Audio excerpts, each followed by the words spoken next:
Kerja keras Sintayong akhirnya membuahkan hasil yang manis untuk tim nasional Indonesia. Lini penyerangan skuad Garuda disinyalir tengah menemukan magisnya setelah melihat performa cemerlang dari Ragnar Oratmangun. Padahal coach Sintayong sempat dikritik karena dinilai kesulitan untuk mencari bakat-bakat penyerang lokal.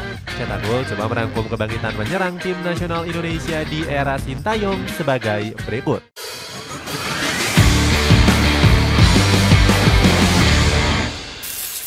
Kesulitan Sintayong menemukan penyerang berkualitas. Sintayong beberapa kali mencoba striker Liga 1. Saat itu, coach Sintayong memberikan kesempatan kepada Hani Sagara, Muhammad Rafli hingga Kushedia Haryudo. Akan tetapi ketiga pemain tersebut gagal menampilkan performa terbaiknya bersama Garuda. Sintayong mengakui jika sektor penyerangan menjadi kelemahan utama timnas Indonesia. Pelatih asal Korea Selatan ini mengatakan para striker lokal skuad Garuda masih belum bisa bermain secara maksimal. Sintayong pun langsung membeberkan sejumlah alasannya.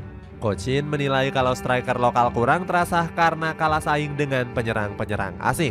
Sang pelatih mengkritik kebiasaan klub Indonesia yang selalu mengesampingkan striker lokal. Alhasil mereka harus kalah saing dengan pemain asing dan hanya menjadi penghangat bangku cadangan di klub. Di musim ini saja nggak ada satupun striker lokal yang masuk dalam top skor Liga 1. David Da Silva menjadi pemain yang paling subur dengan catatan 21 gol bersama Persib Bandung. Hanya Stefano Lillipali yang menjadi pemain lokal dengan kontribusi besarnya. Bersama Borneo FC Samarinda, pemain berdarah Belanda ini mampu memberikan 15 assist. Sintayong juga menyoroti para penyerang lokal yang dinilai kurang bekerja keras. Saat itu dirinya mengkritik Dedik Setiawan yang selalu bermain buruk saat diturunkan. Gak heran Sintayong langsung berpikir untuk mengganti striker-striker Liga 1 dengan pemain keturunan. Sang pelatih meminta para striker Liga 1 untuk gak berkecil hati. Dirinya justru menyarankan hal itu bisa menjadi pemantik semangat penyerang lokal untuk bisa terus berkembang. Dikritik habis-habisan dari berbagai pihak.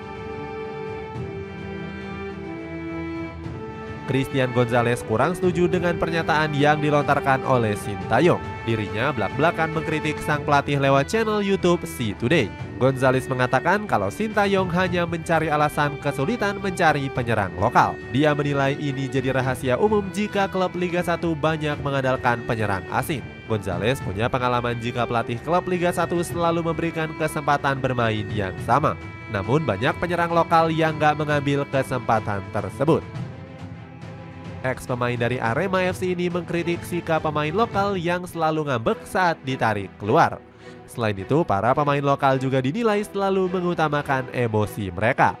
Gonzalez menyarankan para pemain lokal harus bisa lebih disiplin apabila ingin menjadi andalan timnas Indonesia. Nabil Hussein juga menyoroti keputusan dari Sintayong. Presiden klub dari Borneo FC Samarinda ini mengkritik sang pelatih yang kurang menghargai kemampuan pemain.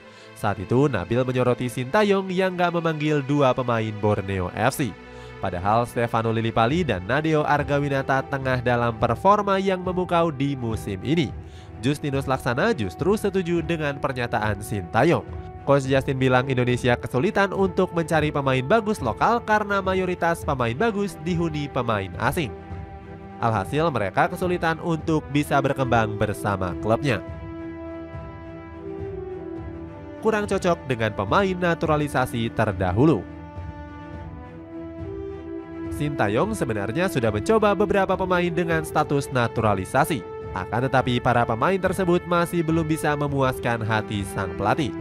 Sebut saja Ezra Walian yang sempat menjadi andalan tim nasional Indonesia di Piala AFF 2020.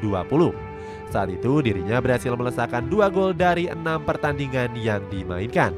Sayangnya karir Ezra terus meredup setelah dia bergabung dengan Persib Bandung pada 2021.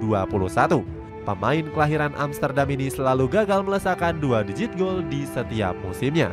Ezra sendiri masih mengaku punya hasrat yang besar untuk membela timnas Indonesia. Akan tetapi dirinya sadar harus meningkatkan kualitas agar bisa kembali dilirik oleh Sintayong. Kemudian ada juga pemain Indonesia Ilyas Spasojevic yang performanya kurang konsisten bersama Indonesia. Spaso menjadi pilar penting skuad Garuda di perhelatan Piala AFF 2020. Sayangnya sejak saat itu Sintayong gak pernah lagi memanggil Spaso. Coach Sintayong sempat bilang kalau fisik menjadi salah satu kekurangan sang bomber. Kemudian ada Stefano Lillipali yang masih sangat gacor di kompetisi domestik.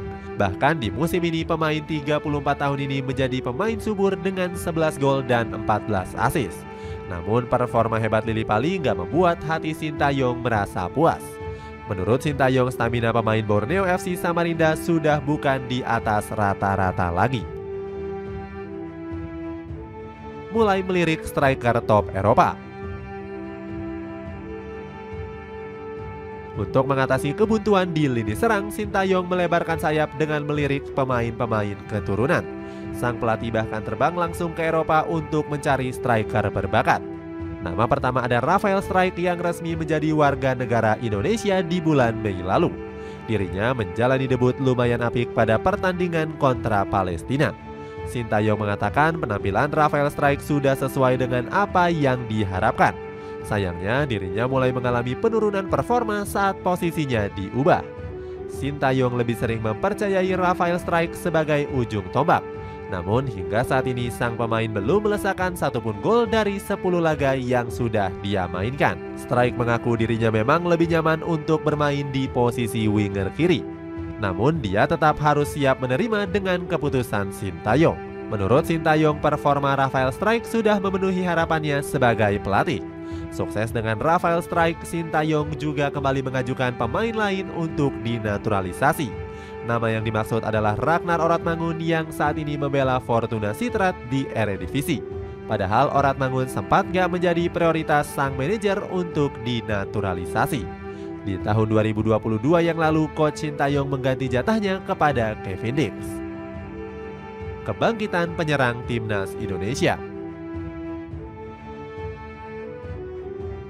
Datangnya Ragnar Oratmangun membuat lini serang Timnas Indonesia jauh lebih hidup. Di laga debutnya, Oratmangun tampil apik dengan menyumbangkan 1 gol.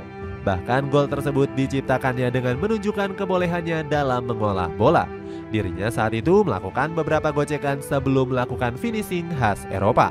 Oratmangun juga beberapa kali membuat pertahanan Vietnam kocar-kacir. Dirinya membukukan 12 umpan akurat dan 1 tembakan ke arah gawang. Selain itu ada Egy Maulana Fikri yang berhasil bangkit dengan kontribusi di 2 laga kontra Vietnam. Di laga pertama dirinya berhasil menjadi pencetak gol penentu kemenangan.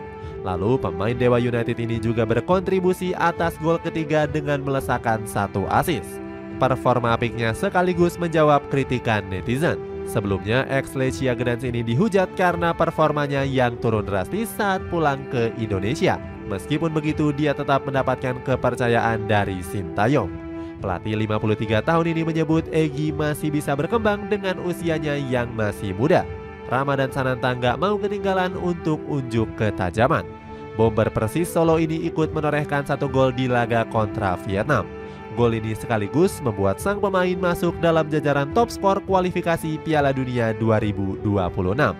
Dirinya bahkan bersaing dengan nama-nama beken seperti Mohamed Salah, Lionel Messi, dan juga Son Heung-min. Itulah ulasan kebangkitan sektor penyerangan tim nasional Indonesia. Bagaimana pendapatmu? Apakah para penyerang mampu tampil konsisten di ajang besar lainnya? Coba tulis pendapatmu di kolom komentar di bawah ini.